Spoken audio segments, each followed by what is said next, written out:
The Big Ten is on top of the college football playoff rankings with Ohio State and Indiana, and a big week coming up again on today's Locked On Big Ten Squad. You're talking ball with the Big Ten Squad, sponsored by Gametime.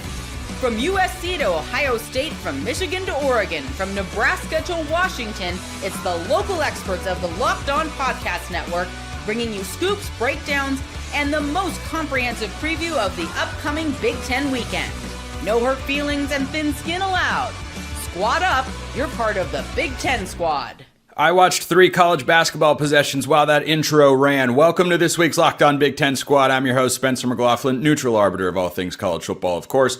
Ryan Herrings of Locked On Badgers is here. Mark Colkin of Locked On USC. Zach Anderson-Yaxheimer of Locked On UCLA. And Roman Tomashoff just happened to wind up in the bottom right of the Big Ten Squad. I know, it's just, this keeps happening. It's crazy.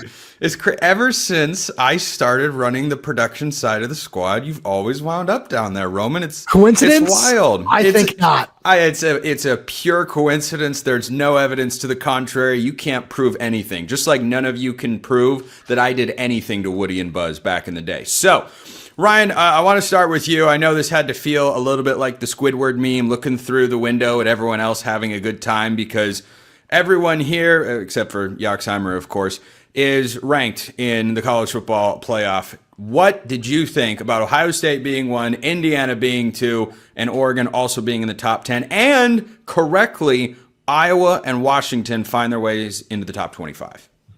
Yeah, I think once again the Big Ten gets a little capped. I actually think Oregon, I would put them up ahead of BYU and Texas Tech. I think their schedule's been tougher. They're elite defensively.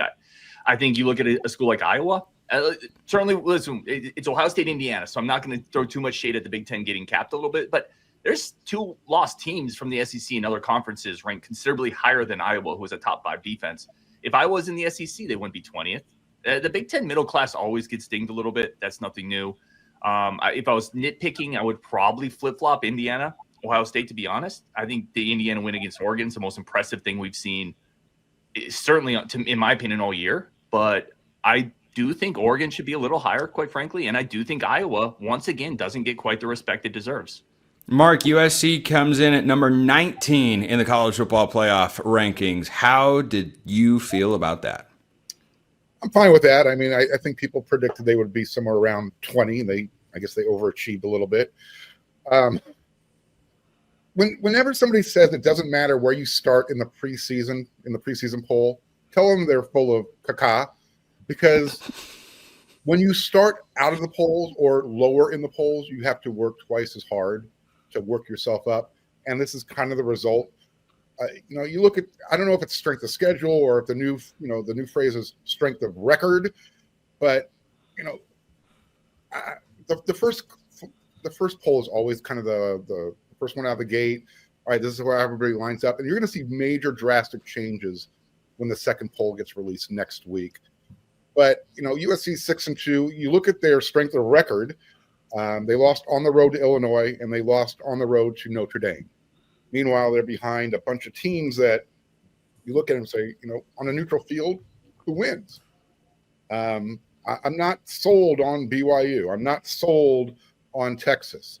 I mean, Texas is up there because they've got, why? Who do they beat? Vanderbilt? Is that their Oklahoma? The Oklahoma win is what bolsters Texas into that particular spot. But I mean, the SEC teams who all start out preseason in the polls, they just keep yo-yoing back and forth, up and down, because all of a sudden, when you play each other, well, you're playing a really tough game. That same benefit of the doubt doesn't seem to translate across other conferences. Yeah, I think there is some truth to that. I think it's better to be the Big Ten than the ACC, because holy smokes, did they get absolutely railed by the committee. And I do kind of understand it, because the ACC in the non-conference slate was flat out horrible. They were decidedly 4th of the Power 4 leagues. I think that was reflected in the rankings. Zach, you're not allowed to talk about basketball. I forbid you from doing it. I mean, you might not even want to after whatever happened in the first effort for the Bruins this year. But what stood out to you when you saw the first iteration of the 12-team playoff rankings? I was kind of shocked Oregon was number 9. Obviously, I don't understand why Notre Dame gets so much love for 2 losses and a win at home versus USC. Sorry, Mark. But, like, why is Notre Dame number 10? Why is Texas number 11? I think the ACC is hated on a little too much.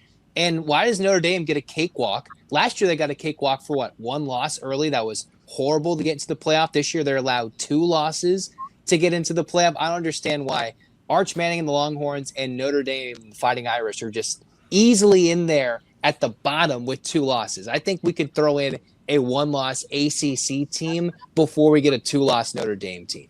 Well, and Notre Dame also mostly plays the ACC, and they're up there with 2 losses. But as Mark pointed out, preseason ranking and brand bias can absolutely play a factor here because, as we talked about earlier in this segment, Roman, when a Big Ten team beats a ranked Big Ten team, there's no automatic guarantee you go right into the rankings. In the SEC, that is seemingly always the case. Tennessee is still ranked out there, which I don't necessarily object to. I think it's just a little bit inconsistent at times. But Washington, I'm glad that they're in there. They should be.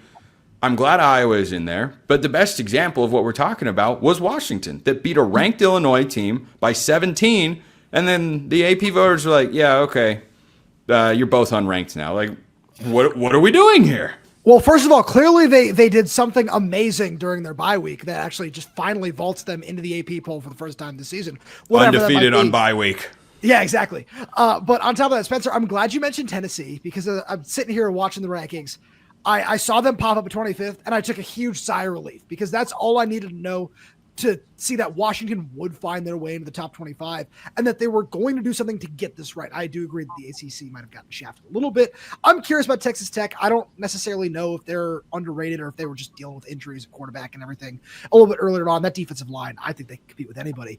But I look at just where these, to kind of go back to what Mark was saying about the middle tier Big Ten teams getting shafted a little bit. I feel like this is all going to work itself out where Vanderbilt is one of the teams, for example, where I feel like they're going to drop another game or two. And all of these things where, we see 4 Big Ten teams in the bottom, 6, 7 spots in the rankings right now. These things are all going to work themselves out over the next couple of weeks. And for Washington, where the next 3 games are Wisconsin, Purdue, UCLA, if you just find a way to keep winning, I think everything will be fine. Ryan, we can talk about basketball if you want to. I'm happy to talk about Hannah Steinbach, best player in the country. Can we? No, not during. I love college basketball. I do, but it's still football season, Ryan. I'm sorry to see. You can play spoiler. Could we? I mean, you'll go on the field and have a chance to do it. Do we? There will be 2 teams on the field. That much is a fact. Roman's making my point. We've been averaging 74 passing yards a game, I think, in the month of October. We have 2. Iowa's astonished that that's allowed. We did score 7 on you. That felt like a monumental victory for us. But, I don't know who this you is. I am neutral arbiter of all things college football. Ryan, I'm not trying to pile on here, I swear. But as I was doing research ahead of our matchup this week, I saw that Wisconsin was averaging 5.4 points per game in conference play, and I legitimately thought that was false. I knew it was bad. I didn't think it was that bad. I thought spooky season was over. It's gone up recently because there were 7 points against Oregon. Hey, in the Oregon camp, I can tell you there were some, myself included, that were at least a little disappointed that a touchdown was surrendered in that game. Now, admittedly, it was on this floating duck pun intended, this floating duck as the quarterback was getting drilled as he threw, and then somehow it was caught inside the 5. But it happened. The play got made. You gotta give him credit for that. But yeah, the 5.4. See, when you say 5.4, you think you're about to say yards per play and be like, oh well, that's not so bad. And then it's points per game, and you're just like, oh no. It's good runs in baseball, not points per game. Runs per game, 5.4 would be very good. Goals would be awesome. Ryan, do they make red paper bags in Wisconsin? People have found some. I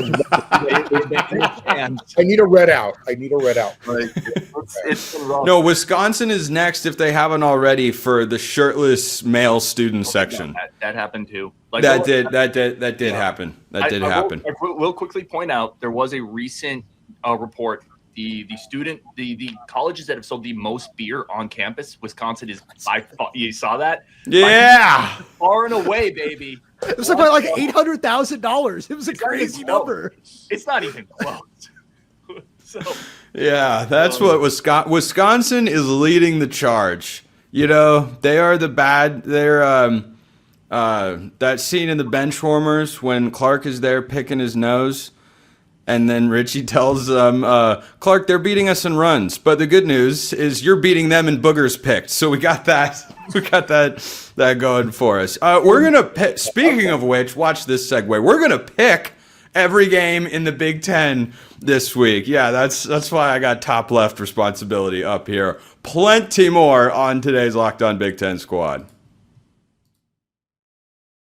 First, this episode brought to you by SupplyHouse. When the opening whistle blows on a new repair, get your crew moving forward with SupplyHouse. Order today and see parts on your doorstep tomorrow. Over 280,000 plumbing, HVAC, and electrical items from the most trusted brands in the business. Their real-time inventory and honest lead times keep you from punting projects, while their industry-leading customer service always has your blind side covered. If you need parts fast for a project, I mean really, really fast, SupplyHouse has next-day delivery. You talk about a game changer, SupplyHouse has got that feature. Join the free Trade Master program today and score serious perks like priority shipping, lower prices, and a dedicated support line. Visit supplyhouse.com to sign up for free and use promo code SHCollege5 for 5% off your first order. That's supplyhouse.com. Real people, real service. All right, Ryan couldn't take it anymore. He did the too much football talk. He couldn't take it. Let's get to our picks, starting with the first Big Ten game that we will see. It's on a Friday this week. Mark, does that make it any more dangerous when USC battles Northwestern, Trojans favored by about 2 touchdowns? No, it's just going to be a low energy game. I mean, Northwestern is low energy. They might be the most boring team in college football, but you know they've got 5 wins, Ryan. So maybe is good. I was also going to say Herrings is right there, Mark. It was a subtle dig. I'm sorry, Ryan. I like it. all good. Look, USC's coming back off a short week. They played that game in Nebraska, blackout. You know, great environment. I don't know if there's going to be a drop-off in that type of environment at the Coliseum on a Friday night in LA, 6 p.m. You know, last year USC hosted Rutgers. They beat them. They said there was 63,000 there.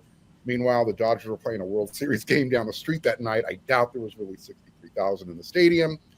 World Series is over now, so we'll see. Maybe all those Dodger fans, now they don't have to flip a coin. They'll show up. USC, as long as they stop the run, which is basically what Northwestern does, and they do it really well, they're not going to have a chance to score more than field goals. So I do think USC wins this game. They cover the spread. It'll be boring, but it is what it is. I'll take 7-2 in boring any day of the week. Right, Ryan? I'd take that. Speaking by the way, can you use that beer money to buy out the head coach? Is that part of the So we do get NIL off of our varsity ales. So for any visiting fans that may be coming to Madison, if you want to help us out a little bit, a couple varsity ales will go a long way. Varsity ale. Washington fans, you heard what he said. Yeah, I'm green. Please. I'm sure there are plenty of Husky fans that would love to take them up on that offer. Like, you know what? We will help a charitable cause. We were talking about not full stadiums, and Zach, for some reason, I felt like we needed to bring you into the conversation. USC and Northwestern. What do you think? I mean, Mark, if Northwestern beats USC, you're going to dump a bucket of water on your head? You willing to make that? You're going to see a lot more than that. I mean, Northwestern's better than I certainly gave them credit for. I still think UCLA, now having seen how they played, should have beat them weeks back. USC at home, short week, should take care of Northwestern, but I've already shortchanged them before. I'll still stick with the Trojans. Roman, you see a shocker in Los Angeles on Friday? Nope. I think that Yeah, I love that Mark just went out and called them the most boring team, especially with, Ryan right here. But I think that it is somewhat of a toss-up. I just have not been impressed by Washington Northwestern offensively. At least the defense is really solid, but I don't think that they have what it takes to hang with USC's offense. Given Oregon's ranking in the top 10, I think it's pretty clear the committee loves Northwestern. Loves Northwestern, because arguably, we can have a separate conversation about the Penn State game. Northwestern might be Oregon's best win right now. If you looked at if you don't take the Penn State game as it was going into it, then it's probably Northwestern, which is kind of a wild thing to say. But Ryan, you may pick USC and Northwestern. If you are so inclined to pull the upset, this is your opportunity to state it. Yeah, give me USC, but I think Northwestern covers. Northwestern has this incredible innate ability to go to places and just put them to sleep. They're like warlocks. They just go in and they just all the energy. They're the mentors. They just suck it all out, and you're just like, ugh, this stinks. I think they can do that. Short week for USC. Nothing's going to be exciting about playing Northwestern. They're 118th in the country in passing offense, but they'll run the ball a lot. They'll kill clock. Nobody cares in the stands if you're playing Northwestern. So I could see 23-14, like a 10-point USC win. So give me Northwestern to cover, but I think USC takes care of business. I don't worry about warlocks after Halloween. That's all I'm saying. That's probably the wrong. Hold on. There are a million tigers and wildcats and bears, and nobody is the warlocks. Should that be Northwestern's new mascot? No, I don't know if it fits Northwestern, having been to that campus. What does fit What about a wildcat fits Northwestern? Well, wildcat is like the most like boring, overused logo across college sports, so I think it fits perfectly. You put glasses. Okay, but think about this. Think about this. Northwestern, arguably the premier academic school in the Big Ten. I said arguably. We don't need to have that discussion. I was gonna go fight. I'm gonna fight you, Spencer. I was too. Academic prowess and everything. Hey, man. That's true. That is Washington's forte. Northwestern, I think, is Northwestern's like the Stanford of the Big Ten. The Stanford Light. That's exactly. Yeah, they're Stanford Light. If anyone was going to figure out how to get magic into our lives, wouldn't it stem from Northwestern? I think that's a fair point. That's what I'm saying. The Northwestern Warlocks is kind of electric. You have the double W's in the name, in the full team name there. I think they should just lean all in, the Northwestern nerds, and just go for it. Hey, man, if Stanford hasn't changed their mascot, I don't think we're going to get that. The cardinal tree is iconic, even though it doesn't make all that much sense. But anyway, Ohio State plays Purdue. Yeah, okay. Well, speaking of games that are technically speaking of games, Ryan, where two teams are technically taking the field, Ohio State plays Purdue this week. But Roman, I want to go to your game against Ryan here because the spread's only 11.5. Ryan, it's only 11.5. Roman, you can start things off. Any measure of upset alert against a nothing to lose except another football game Wisconsin team? The weather's not going to be great in this game. So this is one of those games where I just look at it and say, Washington still has to travel 4+ hours for this. There's still some level of question of which team is going to show up with Jedfish on the road. Is it going to be the second half against Maryland, the team that showed up for the entire game against Washington State, or the team that showed up for the Michigan game? And I think that Washington has the high-end talent to be able to run away with this game. But again, with the weather, with what Camp Randall can bring, especially, in a nothing-to-lose game like this, I'm always going to be a little bit nervous. But I always kind of thought coming into the season that Washington was going to split Michigan, Wisconsin, and this is the game I had them winning. Ryan? Yeah, I don't think Camp Randall's going to bring too much. There's a lot of. You were talking about the shirtless section. I thought we were going to get a little bit of that. Camp Randall's a great place. Like a lot of places are in the Big Ten when the team is winning. So I will say this: Wisconsin showed fight against Oregon. This team hasn't given up. I will say that they found some new pieces at linebacker, Mason Posa, a couple guys on the defense. Defense is solid. Defense can play. The defense can really play. And they haven't given up. You will likely see a new quarterback. For whatever it's worth. Who? So who's left that hasn't been tried? They're probably going to go back to Daniel Neal, who got a few reps earlier this year, and then they're going to play, I think, the 4-star freshman Carter Smith is going to get in there. So that gives you a spark. Both those quarterbacks can run. If it's a bad weather game, it's the same thing, Spencer, it's the same thing you and I talked about 2 weeks. Weather, maybe bad game, if you can run the ball a little bit. I actually think Wisconsin keeps this one close. I really do. I think they played really hard against Oregon. They showed some signs. They were able to run the ball a little bit for the first time this year. But ultimately, Washington offensively is just too talented. There's too many guys on Washington's team that are just a tier above whatever Wisconsin's going to have. So I think Washington comes in and wins. I do think Wisconsin keeps it close. I think they play hard. Anybody want to take Wisconsin in the upset here? I'm going to say the points or just the upset? I'm going to say tailback you wannabes cover. Wow. Yeah, I'm probably cover. I thought Mark was going for it there. Before we break for segment 3, Zach, the Bruins have Nebraska this week in what I'm dubbing the what could have been bowl. You know, UCLA for a minute was controlling their own path to the Big Ten championship game. Nebraska, until Dylan Raiola got hurt, was controlling their own path to the college football playoff. What do you think the Bruins bring to the table this week?